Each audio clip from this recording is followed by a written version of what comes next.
Good day, beautiful, bountiful, beloved, immortal beings, and good-looking people. Maybe you're good-looking, but you're always looking for and finding good. We have found good in abundance because you have chosen to use your most valuable of all assets, your time, to tune in to Hug America podcast with Captain America. You see it right next to me. And if you're not watching, you're missing something. And your humble host, Barry Shore, the ambassador of joy.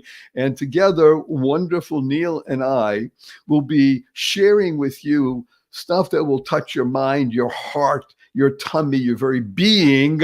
Because today, I'm going to give a date. Normally, we won't do this because these podcasts live forever. That's the amazing thing about what the age that we live in.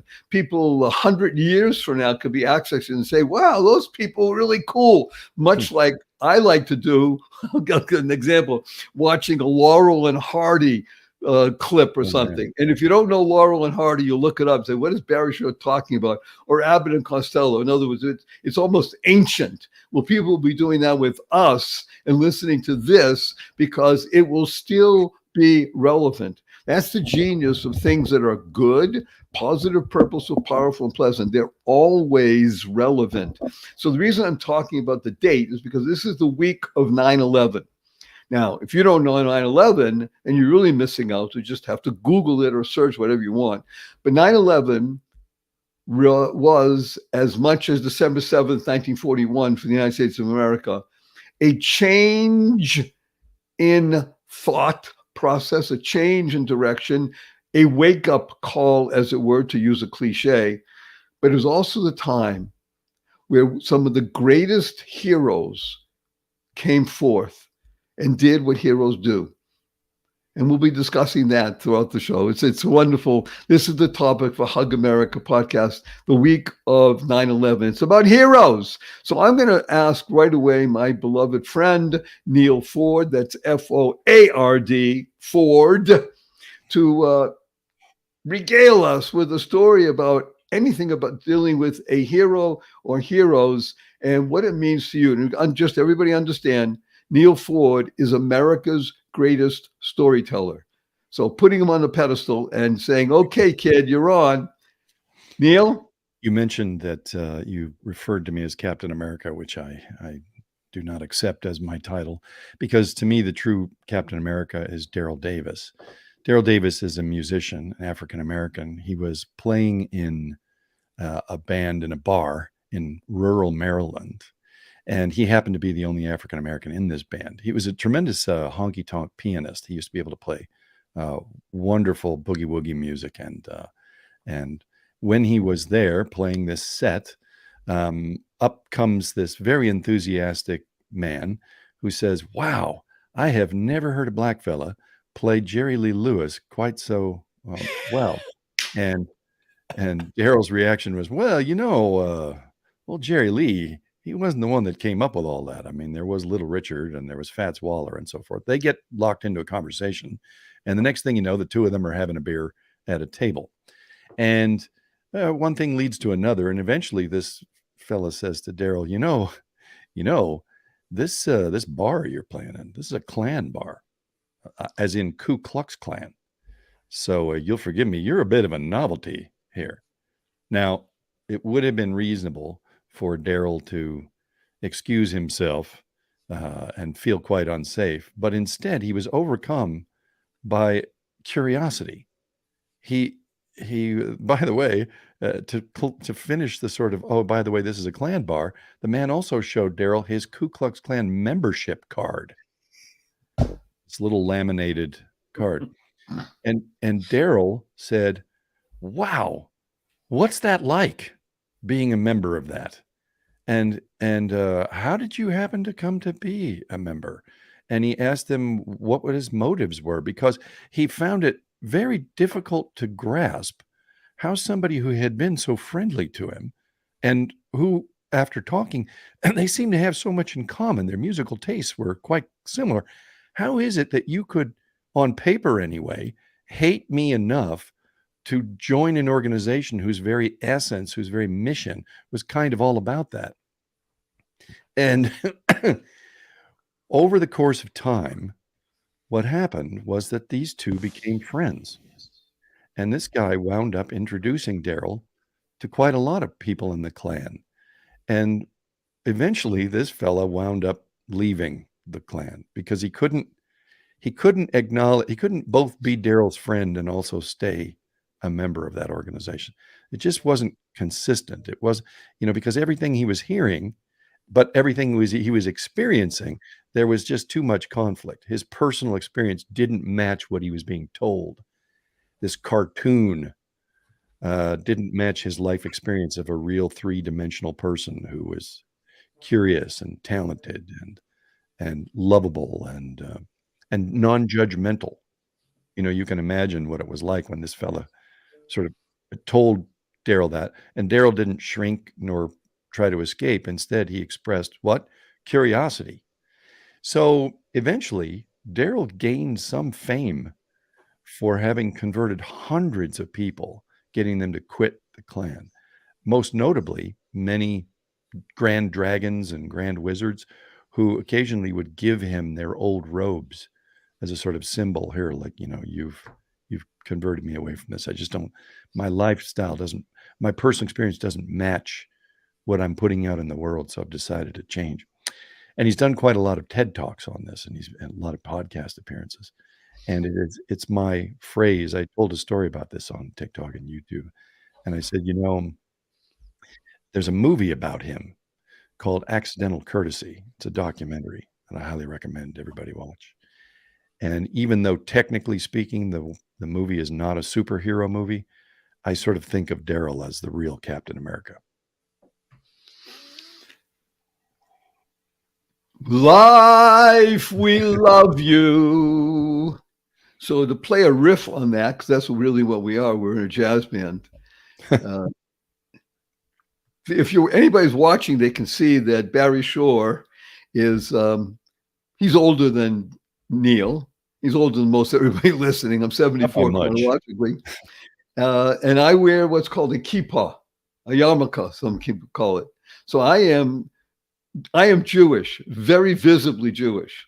And so I relate with a tingle on Dale's situation because the Klan doesn't just hate or revile Black people. They just can't stand these people called Jews.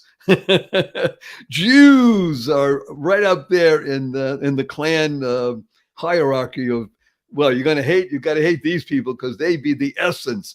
Matter of fact, they claimed that it was the Jews and the Blacks who brought this boogie-woogie music to the world that destroyed everything, which may be true, but it's okay. The last part is not. It didn't destroy, it uplifted.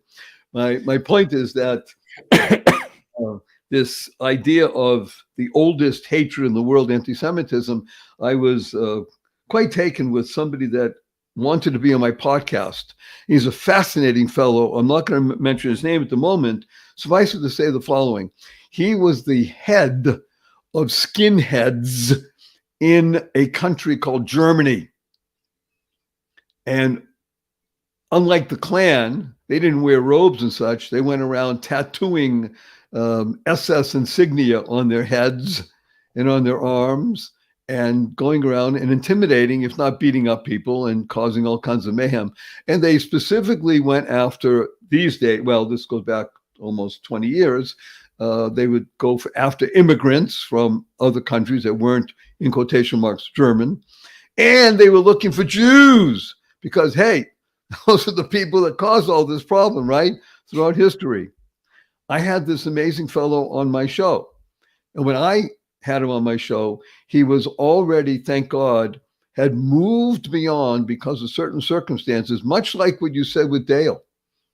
He met actual human beings that didn't fit what he was being told or what he was speaking about. He was the head. And he realized, I can't live like this. This is wrong. he came to that realization on his own. And I must tell you, when I was listening and meeting and speaking with him on the podcast, I was crying inside and outside. As you said, that's a hero, because to recognize what you think is correct and it's based in hatred. See, here's the key. If it's based in hatred, by definition, it cannot be right. However, when you're fed that regularly and there is no alternative, and that's your diet, well, that's what's going to happen. You will live it unless and until something happens in your life. In this particular case with Dale, it was playing music and touching another human being. In the case of this fellow in Germany, it was meeting a real live Jewish person. He had no idea he was Jewish because he didn't wear outward garb like me, and speaking about things and realizing, like you said, that they actually had an alignment outside of the hate. So when you can't live in hate, the only alternative, thank God, it's not neutral. See, people think that life, you can go from one to another and there's neutral in between. Unlike an automobile, life doesn't have a neutral. Am I correct on that, wonderful Neal? It's a digital world. I don't know. I think it's possible to be, sort of in a forward and reverse gear at the same time on some people. Well, again, recognizing these things is the key. So I want to make mention of a particular situation, if I may, as well. And I am a child of the 60s. And I experienced two things quite recently that were very moving. One happened because I was scrolling on a particular place that I wanted to see, and it was a series of interviews with the then president of the country named John F. Kennedy. And John F. Kennedy is a remarkably interesting being, and of course, almost everybody in the world knows about his assassination, but his backstory also is quite remarkable. A book was published, even though he didn't write it, it was ghostwritten, didn't matter, called Profiles in Courage, which basically is about heroes. And these profiles in courage were, again, people recognizing in a moment a unique situation that needed you to stand up and realize the truth of life. And that truth caused a shift in your perspective. So here you had John F. Kennedy, who was raised, interestingly enough, he was in a Catholic household, in a very wealthy Catholic household. He was born in Brookline, Massachusetts. That's another reason I mention it, where I was raised. And I was raised around the corner from John F. Kennedy's home, where he was born. So in a very nice little tree-lined street in Brookline, which is a very pleasant area, very wealthy area. It's called the Wealthy Towners. It's a town, not a city. It's adjacent to Boston. And it was quite fascinating because John F. Kennedy's father was one of the most well-known anti-Semites in the world and a very great admirer of the then Führer of what was called Nazi Germany. That was how John F. Kennedy was raised. He made a decision early in his life not to go against his father, but to find out the truth. And this is why I actually, I choke up when I think about him, because I heard him speak and two of his brothers, Robert and Ted. Because I grew up in Brookline, and they were there.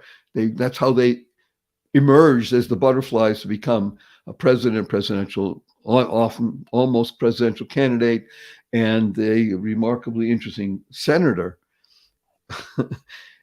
And they shifted because they recognized that what their father had been feeding them was not true. He became, as he said, his own profile in courage.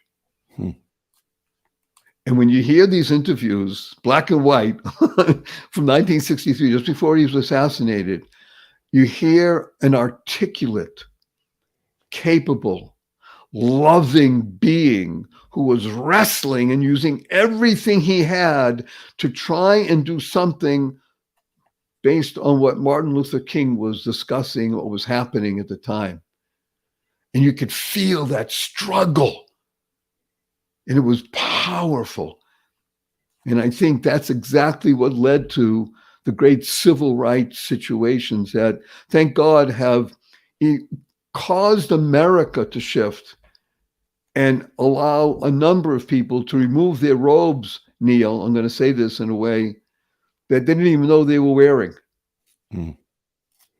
A lot of people wear things that they don't realize they're wearing Yeah. that are holding them down, holding them back. Now they're becoming heroes because they're saying, no, we want to move into the world of love, of caring, of responsibility. We don't complain. We make a difference. We're mad people. Am I right? Yeah. That blindness, our own blindness to our own foibles and prejudices and so forth, that's quite a struggle to get over. You know, none of us thinks of ourselves as a bad person. You know, Hitler himself didn't think he was doing anything wrong. He thought he was the great salvation of Western civilization. And I have yet to meet anybody that thought they were evil, even though they were quite capable of awful things. I think our blindness is one of our great.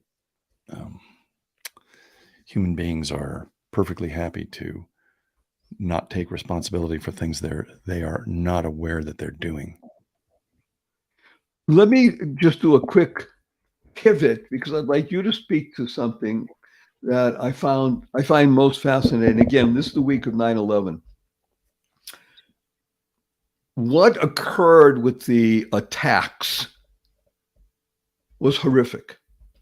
What occurred after the attacks was beatific. Well, in the sense of the depending on following. how far out you go. You like that? Well, I mean, I'm not sure that, more than 2 million dead in another part of the country is considered beatific. Well, I'm I know talking where about I know where you're headed, but what Yes. there was also an accompanying orgy of anger and revenge. Right. But And leave aside that for the moment. I want to talk about what happened with people who, first of all, were trained to work in emergency situations, fire people and policemen, first responders, et cetera, et cetera. And they did something that is not human. It is not human to rush to danger. Most people run away. But to even be trained to think about, I am here to serve. To me, that's the ultimate hero. I am here to serve, and they ran to danger.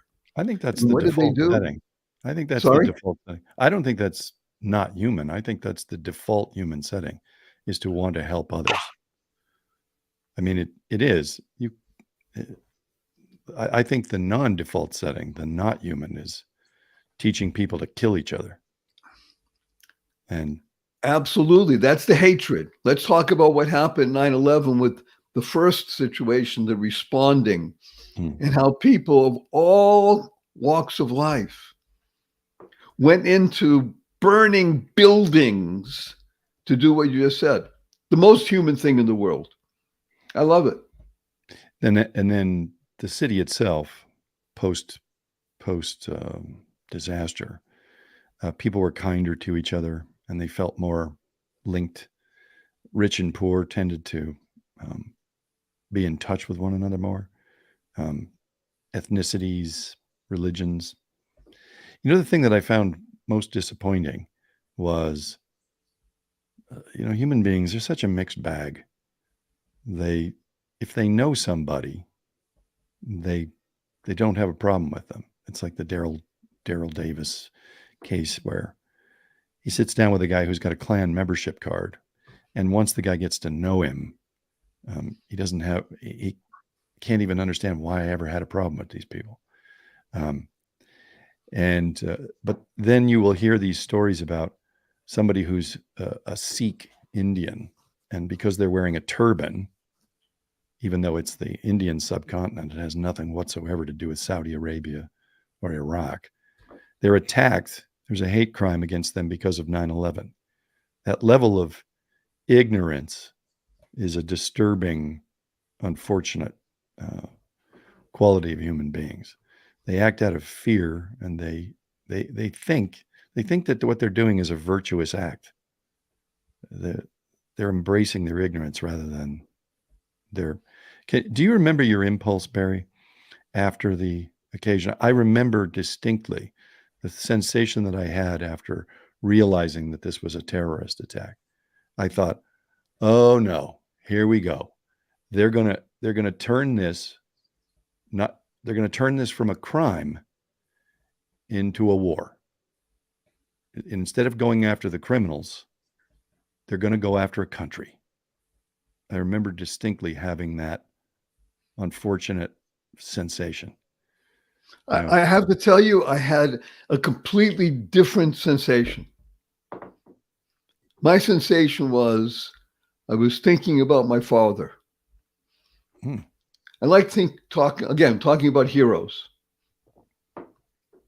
I didn't know that my father was my hero until I became, I'd say, about the age of 41, maybe 42. Why do I say that? My father was a regular guy. He grew up during the time of World War II. He was in the service. He didn't go overseas. He had a number of friends who did. A number of them didn't come back. Some did. My father he comes from Massachusetts. He served in Maine. So we'll grow one great story, because Maine, if you don't know where it is, because we have a worldwide audience, Maine is in part of America called New England, and it gets very cold out there, colder even than Boston. And he used to tell us the story that it was so cold during the night that the nails would come out from the boards that they were securing. That's how. And so his job in the morning, part of it was to go back and hammer in the nails and put in new ones. And it was just that's how cold. That was just one of the stories. Why did I know? Why do I say he's my hero? Because I didn't realize it. My father came back after the war, did not use the GI Bill. The family didn't even have enough money for that, and he went to work. Met my mother, and they got married and had kids. That's just what people did as a regular course of events. But what he had to do, he knew, by the way, you get married, you have to go to work, find a job. He was unskilled labor. He trained himself to be highly skilled in a particular department, something called shipping. In those days, and it was actually a skill and an art. I remember visiting him at a place, and my father was so detail oriented. There was nothing. When he put together a package, it was elegant. You wanted to just hold it. It was a piece of work. I remember you doing a story about the Japanese and stuff. That's how my father approached everything. But what was the heroic part of my father? He worked 2 jobs. He was up at just before 6 in the morning, leaving the house at about 7, came back around 6 at night, and left the house again about 7 to go work at night at the post office till 11:30. Came home about midnight. Oh boy. How do I know? Not a big sleeper. Yes. I used to pick him up at 11:30 at night because I had my license, my driver's license. I could do that. Boy. Wow. That was a big thing for me to be my father. We didn't talk much, hardly at all. He was so tired. I had no idea what it meant to work that much, to be that tired, to be able to provide us with food and shelter and live. We didn't know we didn't have a lot. Didn't matter. I didn't even know how heroic my father was. That to me is the kind of hero that I have been blessed to meet on a regular basis in my travels throughout the world. And I have traveled, I've been around the world 3 times. But not only specifically in America. I find people that do the common thing uncommonly well to be heroic. Do you find that as well? I'm not sure I'd use that word. I know what you're saying, and I accept, your analysis because you find them admirable. I'm not sure I'd use the word heroic because it's so common. But there's a common goodness that I'm pleased and astonished by. That's remarkably common, and a sweetness of heart and a generosity. Can I tell you a story that I just heard when I was in Santa Barbara County? People are not really they're not hip to the fact that county governments in America are actually responsible for an astonishing array of public services. They handle the sheriff's department. They often handle county hospitals. They do emergency services in the case of fires, floods, etc. They handle public health. They'll often manage elections. They do the gamut from public health to recreational facilities and so forth for the public. It's a very civically minded position to be in county government because you're trying to help the community thrive in a rainbow of different ways. Well, what I was not aware of was that county governments, they are not elected officials. There's a board of supervisors is elected, but they have a chief executive officer. And the CEO of the county is responsible for negotiating how much everybody's paid and making sure everybody's got health care, the typical duties of a chief executive officer. This young fellow that I met just a couple of days ago, he was at one time the CEO of San Luis Obispo County. And he said, I had the very unfortunate distinction of being the only CEO they'd ever had that triggered a strike among the workers of the county. And I was absolutely devastated that I had provoked this. The problem was that they didn't have the budget to provide raises to certain of the unions. And the unions felt that he was not telling the truth. And what he wound up doing while they were picketing him in his office, and everybody had, they were walking the picket lines outside. Every morning from 8 to 9, he would go out there and meet with them and sometimes bring them coffee and talk to them. He said, I did that for a whole week. Every day I would be out there. And they wanted to be mad at me, but it was kind of hard when somebody's standing right in front of you, trying to listen to you, trying to find out trying to explain why I'm doing the things I'm doing and how I can't do what you want me to do, et cetera, et cetera. And he said, one of these guys, his name was Ward. And he said, one of the signs was a picture of a big hot dog and his face, and it said, Ward is a weenie. And he said, listen, when this is all over, can I have that? I'm sorry, but that's just too cool not to be. And the guy tore it up and threw it away because he didn't want to give him the satisfaction. And at one point, he said, at the time, I actually thought, well, I've been so stupid because they started to chant, go back inside, go back inside. He said, and I thought that was a real indication of my failure. And he goes, only to realize, oh, no, it's an indication that it's working because they want to hate me, but they can't. They need me to go back inside and be a figurehead and not a human being. And ultimately they wound up settling.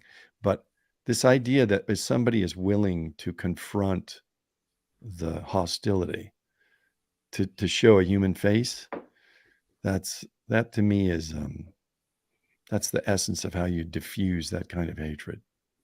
Heroic. And I don't, and I, it's not that overused. Everybody watching, listening, this is one of the reasons why I love being with wonderful Neal, America's greatest storyteller. And I truly hope that we have accomplished that today of touching people, feeling something, tingling. And I want to do two things. First, a big hug to everybody that's watching and listening. There are tens of thousands of them now, Neal. So we're going to tell you what HUG stands for: heartfelt, unlimited giving, and give a blessing. So on the count of 3, 1, 2, 3.